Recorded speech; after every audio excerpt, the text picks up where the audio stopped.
The first thing I heard when I opened my front door wasn't silence. It was my mother's voice. She's not stable. After Nathan's death, it's obvious. The doctor will agree. I froze. My keys slipped from my hand and hit the floor, but no one inside noticed.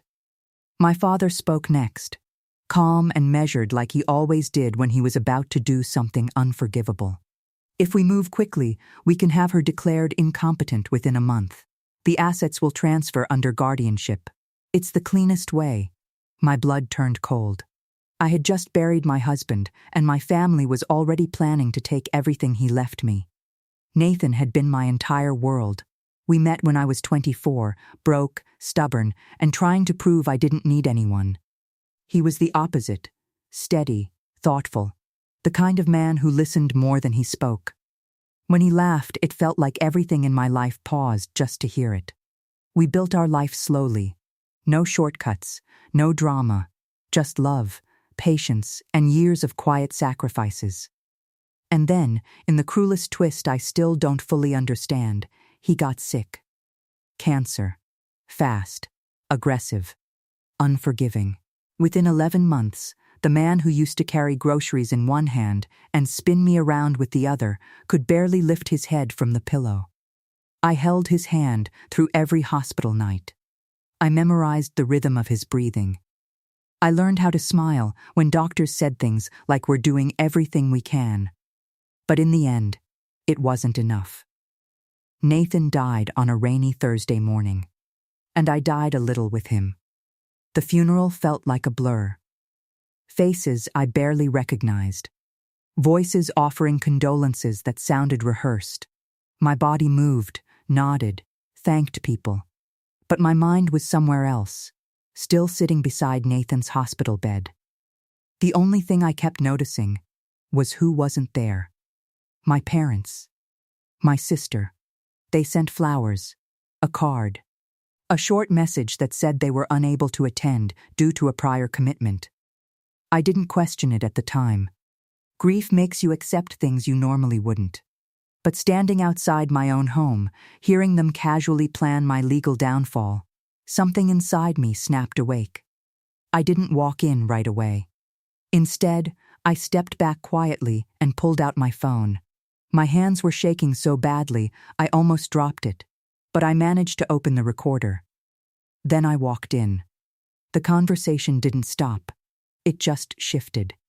My mother turned toward me with wide, performative concern. "Oh, sweetheart, you're back already?" Already.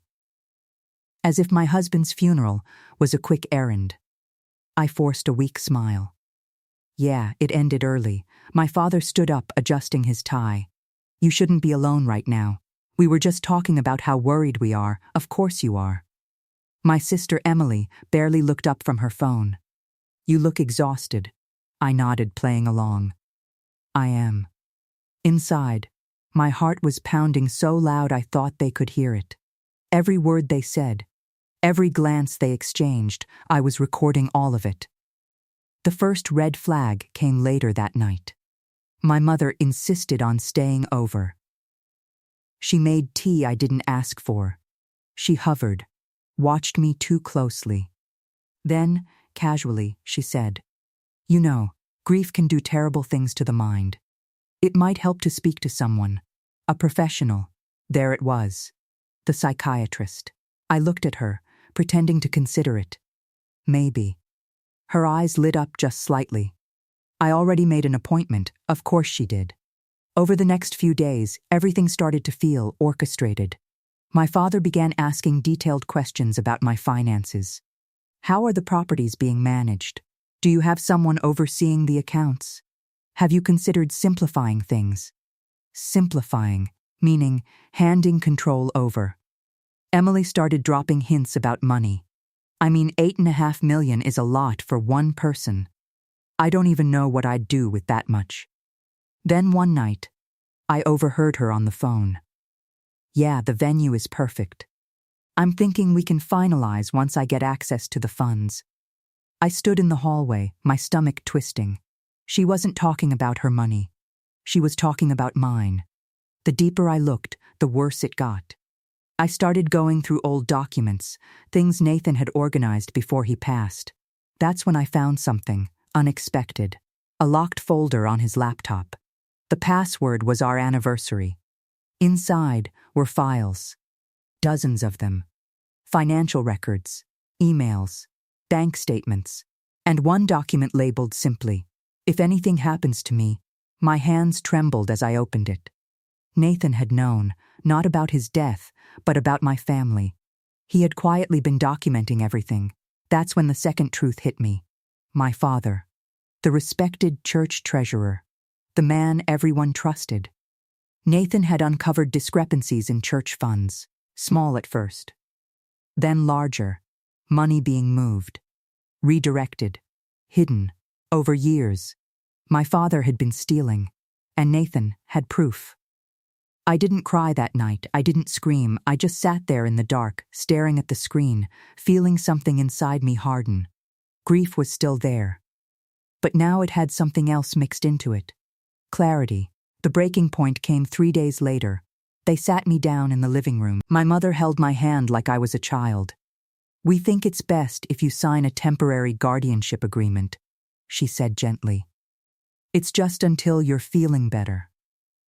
My father slid the papers toward me. Emily watched, barely hiding her anticipation. I looked at the document. If I signed it, I would lose control of everything. My properties, my accounts, my life. And in that moment, I realized something that changed everything. They weren't here to help me heal. They were here to erase me. So I did something they never expected. I smiled. And I signed. Their relief was immediate. Too immediate. Emily actually laughed. "See? That wasn't so hard." My mother hugged me. "We're doing this for you. Of course you are." But what they didn't know was that Nathan had also prepared something else. Legal safeguards. The document I signed didn't give them full control. It triggered an automatic review process, and more importantly, it gave me time. Over the next week, I played the role they wanted. Quiet, fragile, dependent. But behind the scenes, I was building my case. I met with Nathan's lawyer. I handed over the recordings, the files, everything. And then I made one final decision. I wouldn't confront them privately. I wouldn't beg. I wouldn't argue. I would expose them. Publicly. The church gala was the perfect opportunity. 120 people. Community leaders. Friends. The same people who trusted my father without question. The night of the gala, I wore black. Not for mourning, but for power. My parents smiled as we walked in together, already imagining the future they thought they had secured. Emily whispered, "After tonight, everything changes." She had no idea how right she was. Halfway through the evening, my father took the stage. He began his usual speech about integrity, faith, and service. I waited. Then, I stood up. "Actually, I'd like to say something." The room fell silent. My father looked confused. "Sweetheart, this isn't. I insist." I walked to the stage, my heart steady for the first time in weeks. Then I connected my phone to the sound system. And I pressed play. My mother's voice filled the room. "She's not stable." My father's voice followed. "We can have her declared incompetent." Gasps rippled through the crowd. Emily's face went pale. I didn't stop. I played everything. The plans, the lies, the betrayal. And then I showed them the financial records. The stolen money.